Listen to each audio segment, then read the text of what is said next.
Good morning to all of you. आप सभी का हमारे यूट्यूब चैनल पे बहुत स्वागत है दोस्तों।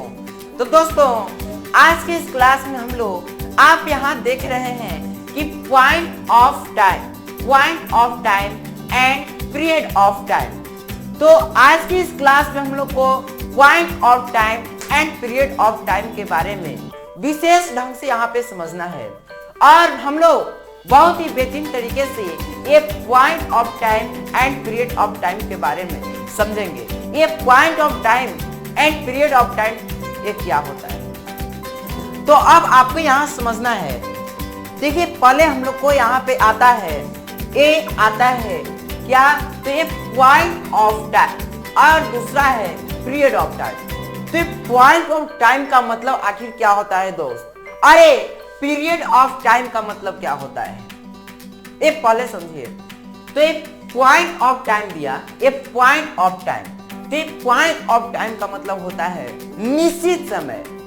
इसमें निश्चित रहता है, कोई भी समय है वो आपको निश्चित दिया रहेगा। ये नाम ही है पॉइंट ऑफ टाइम, निश्चित समय। और ये पीरियड ऑफ टाइम का मतलब क्या होता है? और निश्चित समय, इसमें समय की अवधि रहता है दोस्तों। देखिए एक पॉइंट ऑफ टाइम इसमें निश्चित समय और एक पीरियड ऑफ टाइम का मतलब होता है समय की अवधि यानी कि अनिश्चित समय। इसमें समय निश्चित नहीं रहेगा। अब यहाँ पे हम लोग को एक एग्जाम्पल के रूप से ये point of time and period of time को समझ लेना और हम लोग इस तरह से समझेंगे दोस्तों कि फिर हम लोग को कई दिनों के बाद भी पूछा जाए कि पॉइंट ऑफ टाइम और दूसरा पीरियड ऑफ टाइम क्या है, तो लोग बहुत ही बेहतरीन ढंग से बता पाएंगे दोस्तों। तो देखिए पहला आता है ये पॉइंट ऑफ टाइम। तो अब जैसे मैं आपको यहाँ पे एग्जाम्पल देता हूँ, ये एग्जाम्पल मैं आपको देता हूँ। एग्जाम्पल जैसे मैं बोलूं आपको यहाँ पे एग्जाम्पल कि 4 यहाँ पे 2 मार्च, ये 2 मार्च लिखे। तो आप बताना है कि ये 2 मार्च पॉइंट ऑफ टाइम है कि पीरियड ऑफ टाइम है।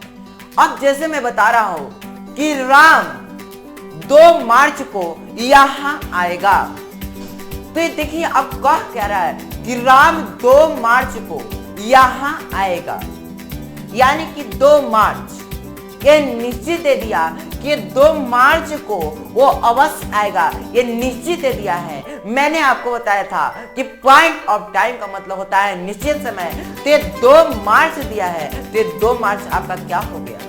तो ये 2 मार्च आपका ये पॉइंट ऑफ टाइम हो गया। अब दूसरा नंबर एग्जांपल देखते हैं 4 दिन। तो अब बताना है कि 4 दिन पॉइंट ऑफ टाइम है, ये पीरियड ऑफ टाइम है। जैसे हम बोले कि राम इस काम को 4 दिन में पूरा कर चुकेगा, कंप्लीट कर देगा। तो अब यहाँ बताना है कि ये 4 दिन पॉइंट ऑफ टाइम है कि पीरियड ऑफ टाइम है। अरे दोस्त हमने आपको बताया था कि ये पॉइंट ऑफ टाइम यानी निश्चित समय और पीरियड ऑफ टाइम यानी अनिश्चित समय। तो ये देखिए ये 2 मार्च ये पूरा पक्का कर दिया था कि राम 2 मार्च को अवश्य आएगा, लेकिन ये 4 दिन कह रहा है कि राम 4 दिन में इस काम को पूरा कर देगा।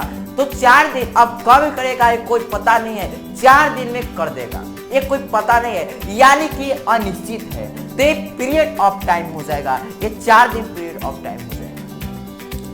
अब इसके बाद हम लोग समझते हैं और इसके बाद अब देखेंगे आप नेक्स्ट नंबर एग्जांपल। जैसे मैं देता हूं नेक्स्ट नंबर एग्जांपल कि पिछले वर्ष